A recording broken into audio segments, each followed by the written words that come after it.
Bismillahirrahmanirrahim. Makanya nanti diriwayatkan dalam suasana kiamat itu kegelisahan begitu dalam. Bahkan di Quran itu digambarkan sudah nggak saling kenal. Yauma yafirrul mar'u min akhi.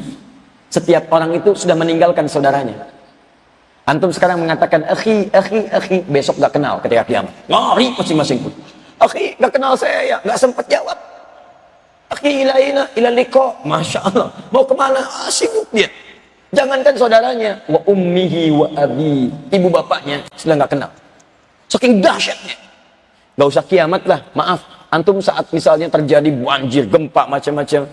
Mohon maafkan saya pada saudara-saudariku yang ada di Aceh. Saya cuma cari satu contoh saja. Kalau digambarkan seperti tsunami kemarin di Aceh misalnya dan sebagainya. Coba dalam suasana itu, masih kenal kawan nggak? Umumnya suasana itu sudah terbayang bagaimana menyelamatkan kita. Ada sebagian yang masih ingat dekat anaknya, dekat ini kami kunjungi Aceh, ada yang cerita, saya bawa anak saya bawa ini, karena belum datang bah dan sebagainya. Tapi yang mengalami langsung depan bahnya sudah nggak ingat macam-macam, lari. Itu baru dunia yang diberikan gambaran kepada kita. Dan saya berusulkan kepada Allah, saking sayangnya Allah dengan teman-teman di Aceh dan sebagainya, Masya Allah, ayo pulang lebih cepat, insya Allah dapatkan surga yang terbaik dengan Allah Subhanahu Wa Taala, sesuai dengan amalan-amalannya. Tapi pertanyaannya, bagaimana dengan kiamat yang lebih dahsyat dibandingkan dengan itu? Karena kalau kiamat terjadi, bukan gempa biasa. Lihat baik-baik. Idza zulzilatil ardu zilzalaha. Zilzalnya disebutkan dua kali. Zilzal. Kalau cuma sekali, misal idza zulzilatil ardu, sampai situ. Maka itu yang dimaksud gempanya, meruntuhkan yang di atas runtuh ke bawah. Gempa hancur ke bawah. Tapi kalau diulang dua kali menggunakan taukid, walaupun dalam bentuk kalimat yang berbeda, satu kata kerja, dua kata benda misalnya, maka lihat zilzalaha, zilzal. Itu artinya bukan yang di atas hancur ke bawah, yang di bawah naik ke atas. Makanya pada saat itu gunung naik ke atas, bawah naik ke atas, semua naik ke atas. Anda bisa bayangkan gempa yang menjadikan atas runtuh ke bawah saja, orang sudah nggak ingat dengan segala hal yang melekat padanya. Pekerjaan ditinggalkan, mobil sudah nggak ingat, rumah diabaikan, tinggalin semua, tinggal. Jadi kalau gempa biasa saja, dalam tanda petik antum sudah meninggalkan apa yang dirasakan, maka bagaimana dengan gempa yang menjadikan di bawah naik ke atas semua? Pada saat itulah orang mencari pertolongan. Kemana ini? Ada yang datang ke Nabi Adam, dikatakan saya tidak bisa memberi. Ada yang datang ke Nabi B, dikatakan saya tidak bisa memberi. Terus, ternyata di antara sekian Nabi dan Rasul, ada yang diberikan kesempatan oleh Allah memberikan syafaat. Syafaat dengan izin Allah Subhanahu Wa Taala. Siapa? Nabi Muhammad SAW. Nabi Muhammad SAW. Karena itulah beliau mengatakan as'adun nasi bi syafaati yaumal qiyamah. Orang paling beruntung mendapatkan syafaatku. Ya, ini dalil jelas. Nabi bisa memberikan syafaat dengan izin Allah Subhanahu Wa Taala. Yaumal qiyamati, pada hari kiamat. Nah, ini rumusnya. Kalau kita ingin mendapatinya, bagaimana mengerjakannya?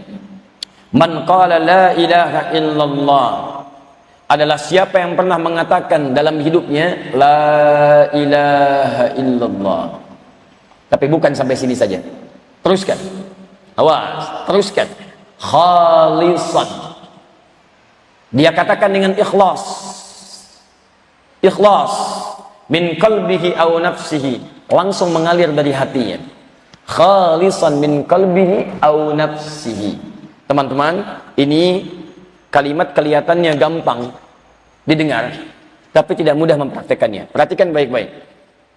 Setiap kalimat yang diucapkan dan kalimat itu mengandung nilai ibadah, maka disebut ikhlas, disebut kalimat itu ikhlas bila kalimat yang diucapkan itu akan nampak dalam pembuktian. Di gambaran orang yang dapat syafaat itu bukan cuma bisa mengucapkan kalimat la ilaha illallah, tidak, tapi dia membuktikan la ilaha illallahnya lewat perangkat amal soleh dalam kehidupannya. Jadi bukan sekedar syahadat, asyhadu an la ilaha illallah, asyhadu anna Muhammad Rasulullah, Islam sah, tuliskan di KTP, agama Islam, sholat tidak. Masya Allah, KTP-nya masuk surga, andanya tidak. Baik-baik teman-teman sekalian. Kalau cuma seperti itu, zaman jahiliyah sudah ada yang begitu. Turun Quran surah ke-49 ayat ke-14. Qalatil a'rabu amanna. Ada orang Arab Badui mengatakan, Muhammad saya beriman. Sudah bersyahadat dia, syahadu an la ilaha illallah, syahadu anna Muhammadar Rasulullah. Tapi maaf, minta sholat, malas. Zakat tunda-tunda, akhlak nggak ada. Turun ayat langsung mengatakan, kul lam tu'minu. Katakan Muhammad, dia nggak serius imannya. Kalimatnya cuma di lisan, nggak nyampe ke hati. Walakin qulu aslamna. Katakan pada dia, kamu baru menyatakan masuk Islam. Walamma yadkhulul imanu fi qulubikum min qalbihi. Tapi iman belum nyampe ke hatinya. Belum nyampe ke hatinya. Tafsir terbaik dari hadis dan ayat ini kita padukan. Ada orang mengatakan berislam, mengucapkan syahadat, ngaku beriman, cuman di tenggorokan, nggak nyampe ke hatinya. Karena nggak nyampe ke hati, pembuktiannya nggak ada. Makanya di Quran disebutkan, Quran surah 3 ayat 31, paling kiri sebelah atas. Qul in kuntum tuhibbunallah. Katakan Muhammad pada orang-orang yang mengatakan saya cinta Allah, saya syahadat, saya yakin Allah. Fattabi'uni, ikuti saya dalam mencintai Allah. Kalau mau salat, ikut saya. Gak bisa, cinta Allah, tapi salatnya terserah saya. Masya Allah, subuh 3 rakaat. Gak bisa, Nabi aja 2. Nah, jadi kita kembalikan kepada konsep yang awal tadi. Antum ingin dapatkan syafaat, pertama syaratnya syahadat. Gak bisa orang bersyahadat tidak mendapatkan syafaat. Tidak bisa orang yang, tidak bersyahadat mendapatkan syafaat. Karena itu, orang-orang yang didoakan kemudian, walaupun dalam keadaan dia sudah meninggal dunia, tapi tidak bersyahadat, maka faedah doa itu tidak akan banyak berfaedah pada dirinya. Tidak banyak berfaedah. Karena itulah teman-teman sekalian, pastikan jaga syahadat kita sampai kita wafat.